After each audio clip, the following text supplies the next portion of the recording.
নামাজ বেহেশতের চাবি। যত আকাম কুকাম করবি কোনো অসুবিধা নেই, খালি নামাজ পড়। কিন্তু নামাজ পড়ে জান্নাত যাওয়া যাবে এই কথাটা আমি কোথাও পাই নাই। সূরা আল মুমিনুন। নিঃসন্দেহে সেসব ইমানদার মানুষরা মুক্তি পেয়ে গেছে যারা নিজেদের নামাজে একান্ত বিনয় অবনত হয়। জান্নাতুল ফিরদাউসের উত্তরাধিকারও এরা পাবে। যারা নিজেদের নামাজ সমূহের ব্যাপারে সমাধিক যত্নবান হয়, এই লোকগুলি হচ্ছে মূলত জমিনে আমার যথার্থ উত্তরাধিকারী। জান্নাতুল ফিরদাউসের উত্তরাধিকারও এরা পাবে, তারা সেখানে চিরকাল থাকবে।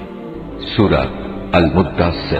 তারা বলবে, হে জাহান্নামের অধিবাসীরা, তোমাদের আজ কিসে এ ভয়াবহ আযাবে উপনীত করেছে? তারা বলবে, আমরা নামাজীদের দলে শামিল ছিলাম না। তারা বলবে, আমরা নামাজীদের দলে শামিল ছিলাম না। সূরা আল মাউন। মর্মান্তিক দুর্ভোগ রয়েছে সেসব মুনাফিক নামাজীর জন্য যারা নিজেদের নামাজে উদাসীন থাকে। তারা যাবতীয় কাজকর্ম শুধু প্রদর্শনীর জন্যই করে। এই কিতাব কেবল তাদের জন্যই পথ প্রদর্শক।